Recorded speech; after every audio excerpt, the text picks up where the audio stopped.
Bueno, en la última reunión hablamos acerca de la renovación espiritual y habíamos citado Ezequiel capítulo 36, lo habíamos leído completo.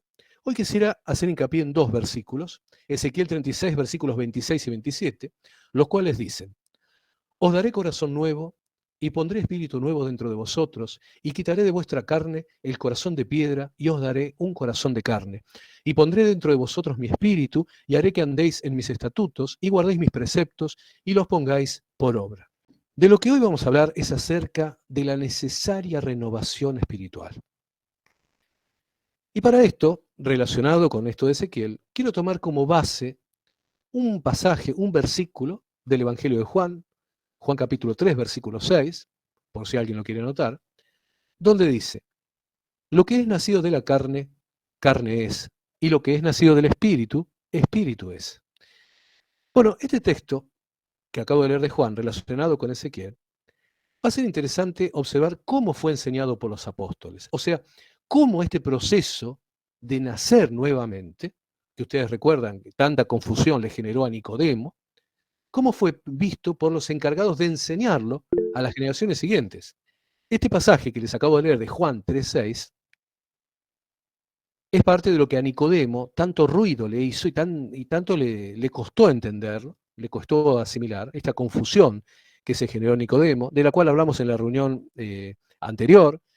Ustedes pueden escuchar el audio donde hablamos acerca del bautismo.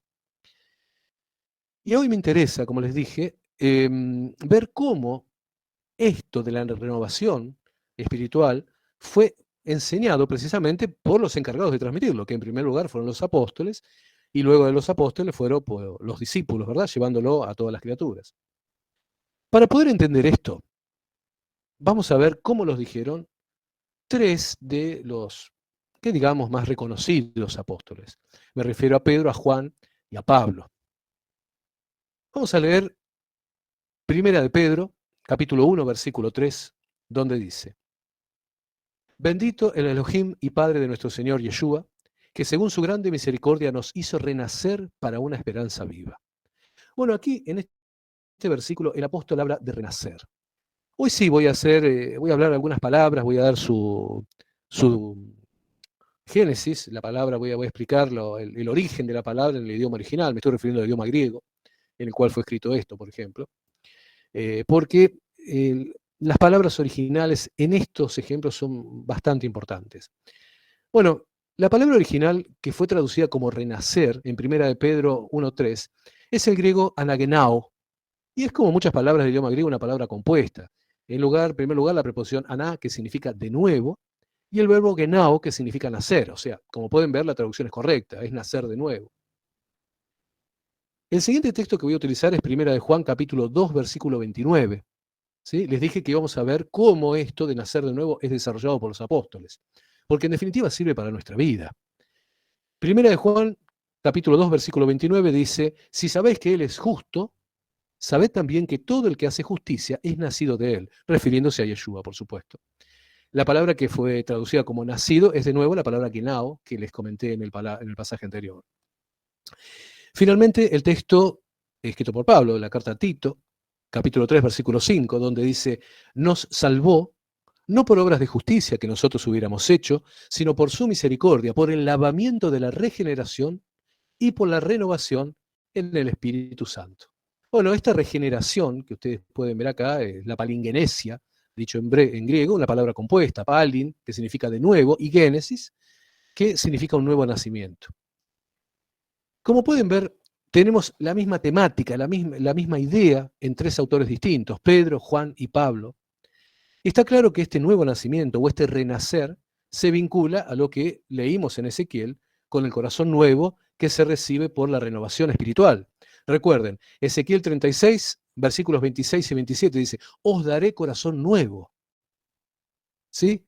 Y pondré espíritu nuevo dentro de vosotros. Esta renovación espiritual, esta palingenesía, este volver a nacer, este volver a empezar.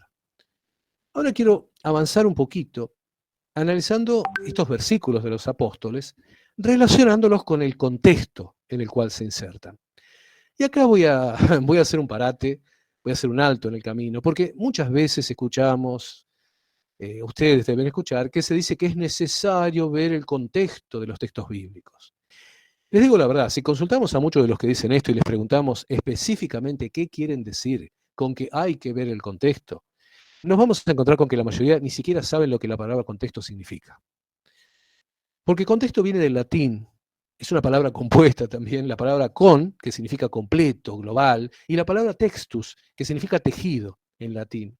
Y da la idea de cómo las palabras se encuentran tejidas, relacionadas entre sí. No es que mi deseo sea que mis oyentes se transformen en expertos en la lengua o literatos, pero sí que sepan lo que dicen y no que sean repetidores como loros o pericos. Entonces, ver el contexto en el cual se insertan los versículos que yo transcribí, de Tito, de Juan, de Pedro, no consiste en una operación misteriosa, sino ver en primer lugar qué dicen los versículos anteriores y los posteriores a lo que estamos leyendo. ¿Sí? O sea, ver el contexto en primer lugar significa eso. Si yo tomo un versículo bíblico, bueno, ver dónde está insertado, qué dicen los versículos anteriores y los posteriores. ¿Qué dice, por ejemplo, en general la carta en la cual están escritas? ¿A quién fue dirigida la carta? ¿Quién la escribió? Y luego uno, como expliqué la otra vez, puede hacerse un mapa conceptual. Puede decir, bueno, el contexto geográfico, el contexto cultural, el contexto económico y todo lo que se quiera decir. Pero lo básico, lo primero, es ver ese versículo, dónde se inserta y qué dicen los versículos anteriores y posteriores. ¿Sí? O sea, si leo Primera de Juan, perdón, Primera de Pedro, 1.3, bueno, que dice 1.1, que dice 1.2, que dice 1.4. Eso es el contexto. No hay que complicarla tanto. ¿Por qué hago tanto hincapié en esto? Porque se escucha demasiado, demasiado realmente. Y yo me imagino que a ustedes como a mí nos debe cansar que se diga tanto de que hay que ver el contexto en el cual los apóstoles dijeron sus enseñanzas. Y resulta que quienes dicen con más afán eso, resultan ser personas que tratan de parecer judíos y abrevan de los supuestos grandes conocimientos del judaísmo rabínico. El mismo judaísmo que hoy por hoy niega a Yeshua. Entonces, ¿saben qué?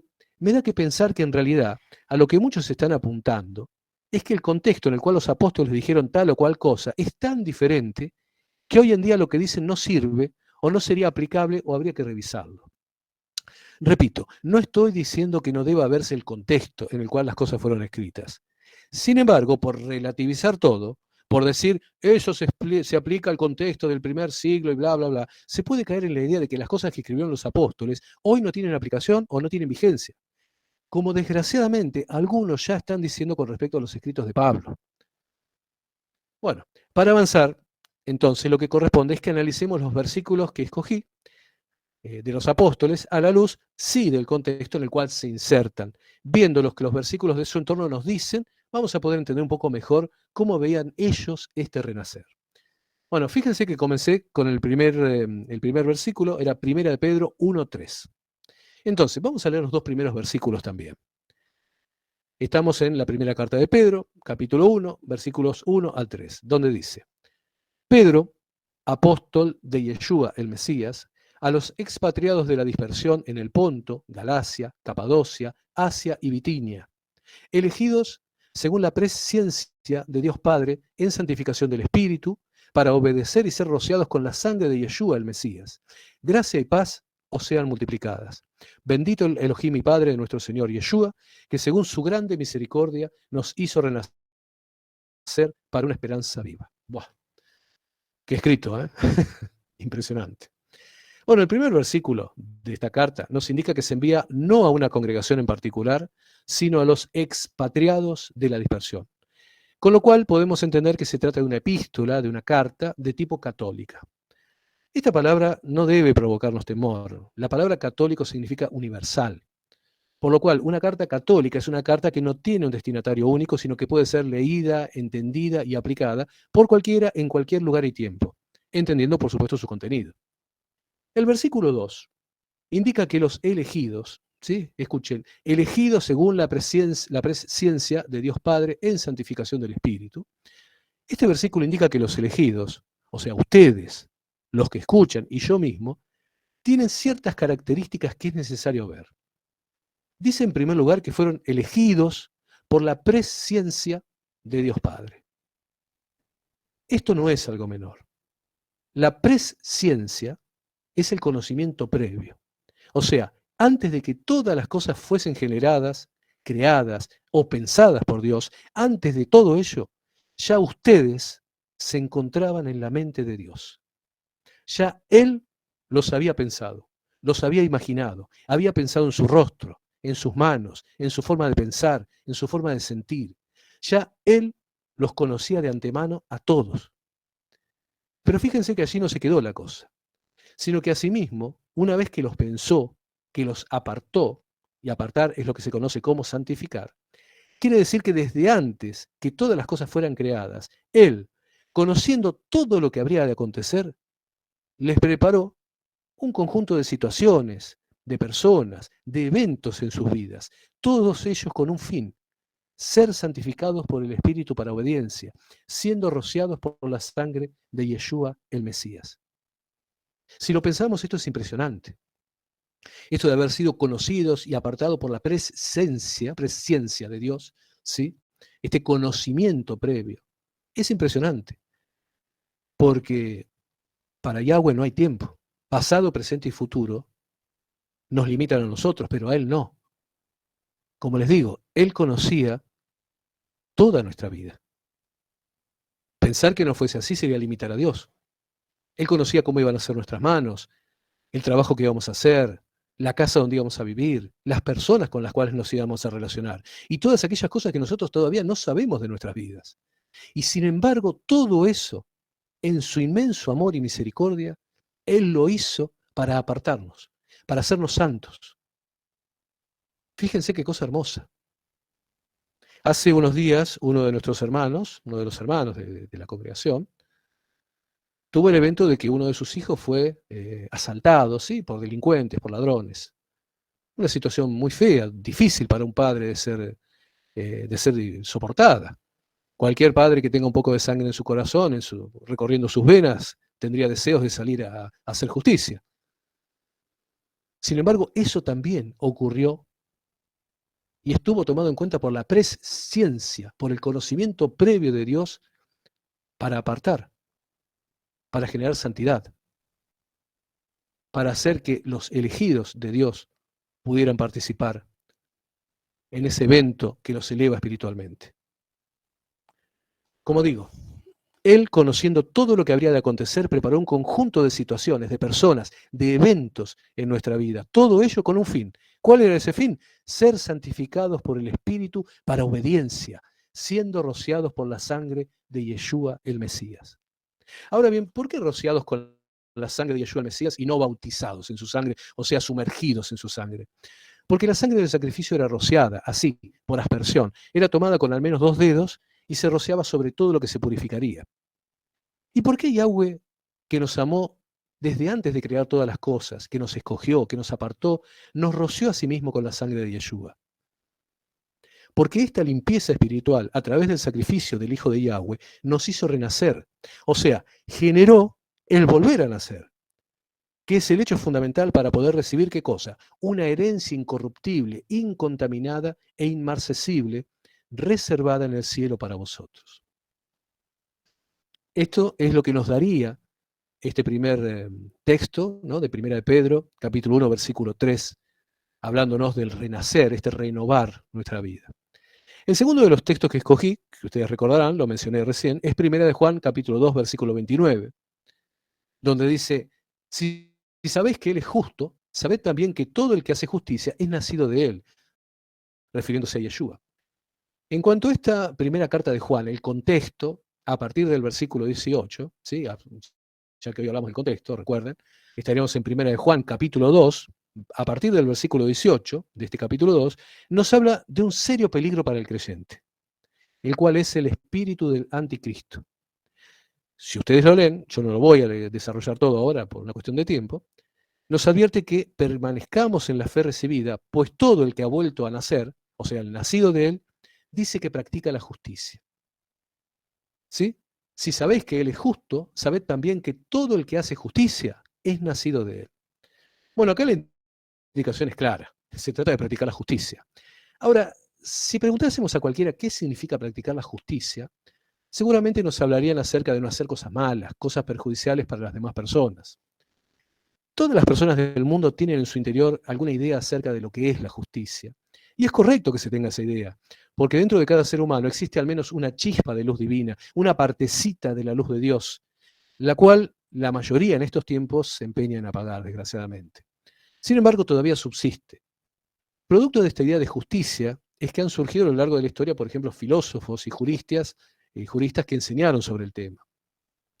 Por supuesto, esta no es una clase de derecho, pero me gustaría, y sé que hay, por ejemplo, tenemos un hermano, abogado, dentro del grupo, me gustaría traer como ejemplo a un filósofo y jurista famoso de todos los tiempos que se llamaba Ulpiano. Este filósofo fue maestro de un emperador romano, el emperador Alejandro Severo, que tuvo el mérito de no perseguir a los cristianos. Fíjense qué cosa interesante, ¿no? Aun cuando Alejandro Severo no era cristiano, sin embargo, no fue de aquellos emperadores romanos que perseguían. Alejandro Severo estuvo allá por el siglo III, ¿sí? De nuestra era. Recuerden que después va a venir, por ejemplo, Constantino, ¿sí? En el siglo IV. Constantino, que es el que, entre comillas, todos sabemos la historia, ¿verdad? Se va a hacer supuestamente cristiano. Pero bueno, antes de Constantino, por ejemplo, estuvo Alejandro Severo, y Alejandro Severo fue un emperador romano que pacificó y no persiguió a los cristianos. Y gran parte del mérito de Alejandro Severo está precisamente en que fue su maestro, que fue Ulpiano, su tutor intelectual, que fue Ulpiano, maestro directo de él. Bueno, Ulpiano, por ejemplo, es el redactor de 3 preceptos que llevan su nombre. Por eso nombraba a un hermano que es abogado acá, que conoce los preceptos de Ulpiano. Esto se aprende en la universidad cuando alguien empieza a estudiar abogacía, desde el primer año. Estos preceptos son vivir honestamente, honeste vivere en latín, dar a cada uno lo suyo, sum cuique tribuere en latín, no dañar a los demás, alterum non laedere. Estos preceptos, ¿sí? Vivir honestamente, dar a cada uno lo suyo y no dañar a los demás, constituyen uno de los pináculos, uno de los puntos más altos alcanzados en el ser humano en cuanto a la idea de justicia. Piensen ustedes que Ulpiano dice esto en el siglo III, en el 200 y pico, cuando, bueno, iba a decir cuando ocurrían cosas terribles, en nuestros tiempos también, ¿verdad? En nuestros tiempos ocurren cosas tremendas en el mundo, o sea, no, realmente no ha cambiado nada, pero que alguien, estamos hablando alrededor de más o menos 1700 años atrás, tuviera estos preceptos de justicia, realmente es haber alcanzado un ideal muy grande. Sin embargo, estas que son las mejores ideas que el mundo puede manejar, se quedan un poco cortas. Podríamos pensar que practicar la justicia se trata de hacer lo bueno en un sentido así simple y genérico, pero el apóstol, en este caso el apóstol Juan, ¿sí? No quiero que perdamos el hilo de lo que estábamos viendo Primera de Juan, capítulo 2, versículo 29, dice, todo el que hace justicia es nacido de él, refiriéndose a Yeshua. Acá Juan utiliza para justicia la palabra dikaiosine. Sí, les dije que hoy iba a molestar un poco con los idiomas originales. La palabra dikaios, que es la versión griega de la palabra tzadik. Si alguien, hace días que no hago estas cosas, pero bueno, si a alguien le interesa, lo puede buscar en el Strong. Es el Strong 6662, ¿sí? 6662. La palabra tzadik, la palabra dikaios es el Strong 1342. Pero es importante que se sepa esto, porque un tzadik, trato de pronunciarlo fácil para ustedes, esto sería con una T, una Z, una A, una D, una I y una Q final, un tzadik. Un tzadik es una persona que camina conforme los mandamientos de Yahweh. Eso es lo que es reconocido como un justo. Y les aclaro que en la cultura hebrea el título de justo es una cosa muy seria, algo muy serio. Yo veo a veces que, muchas veces en el cristianismo se habla de, sí, somos justos, es justo. Ojo, la palabra tzadik, la palabra justo, es algo muy serio en la cultura hebrea. De hecho, les comento, en la actualidad, la casa de Judá, o sea, nuestros paisanos judíos, para considerar justo a una persona fuera de la casa de Judá, fuera de lo que es la sangre judía, tiene que haber hecho algo muy grande, ¿eh? Un sádic, por ejemplo, fue Oskar Schindler. Ustedes han sentido hablar de Schindler, que salvó muchos judíos, ¿sí?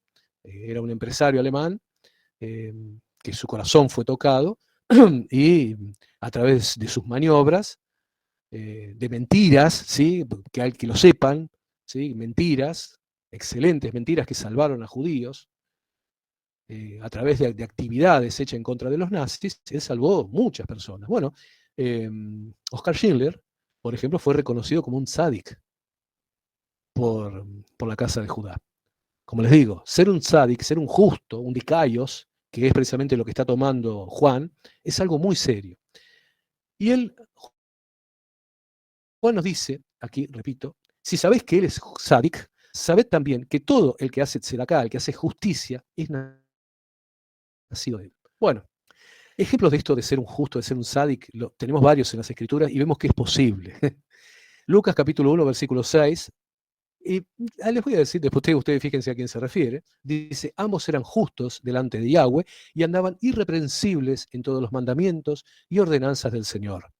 Romanos capítulo 2, versículo 13, porque no son los oidores de la Torá los justos ante Yahweh, sino los hacedores de la Torá serán justificados. Y por supuesto, un ejemplo que surge de la misma carta de Juan que estamos viendo, primera de Juan capítulo 3, versículo 7, dice, hijitos, nadie os engañe, el que hace justicia es justo, como él es justo. O sea, hacer justicia, practicar la justicia, es cumplir con la voluntad de Dios expresada en sus mandamientos. Por todo ello, una persona que ha nacido de nuestro Salvador es alguien que tiene como línea de vida el cumplir sus mandamientos, lo cual lo lleva a hacer justicia. Finalmente, el último de los textos que he empleado para hablar de renacer, Tito 3:5, donde dice, nos salvó no por obras de justicia que nosotros hubiéramos hecho, sino por su misericordia, por el lavamiento de la regeneración y por la renovación en el Espíritu Santo. Bueno, este versículo pareciera que contradice el anterior, donde se nos manda a hacer obras de justicia, ¿sí? Sin embargo, el versículo de Tito nos inserta en la causa de nuestra salvación. Hoy podemos encontrar muchas personas de las raíces hebreas que están confundiendo una importante cuestión. Y quiero que esto quede bien claro, lo está diciendo Ricardo, y que quede bien claro. No somos salvos porque cumplamos los mandamientos. El cumplir los mandamientos no salva. Debemos recordar Efesios capítulo 2, versículos 8 y 9.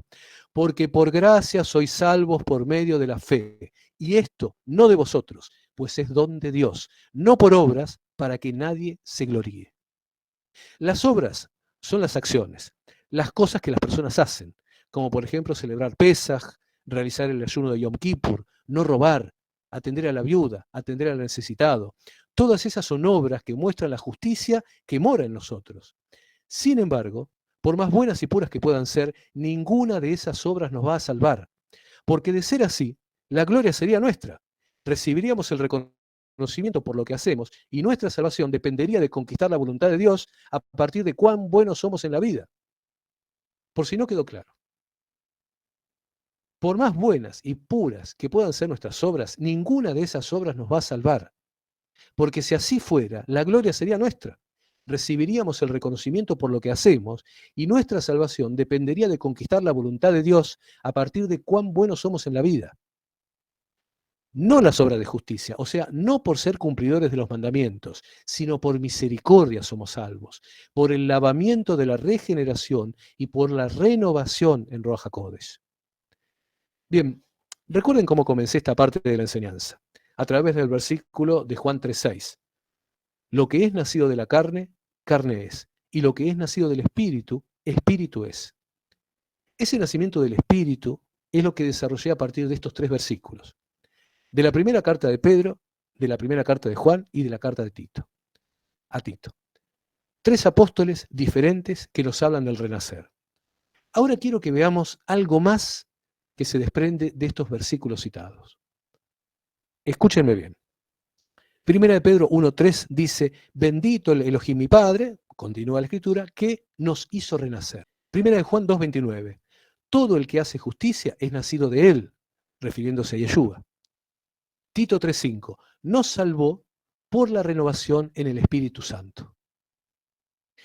El texto de Primera de Pedro nos muestra al Padre haciendo renacer al hombre. El texto de Primera de Juan 2:29 nos muestra al Hijo haciendo renacer al hombre. El texto de Tito 3:5 nos muestra a Ruach HaKodesh haciendo renacer al hombre. Padre, Hijo, Ruach HaKodesh en el nuevo nacimiento. nuevamente tenemos aquí a estas tres personas o emanaciones de la deidad, lo que tantos cuyas mentes están enfermas y extraviadas pretenden hoy negar.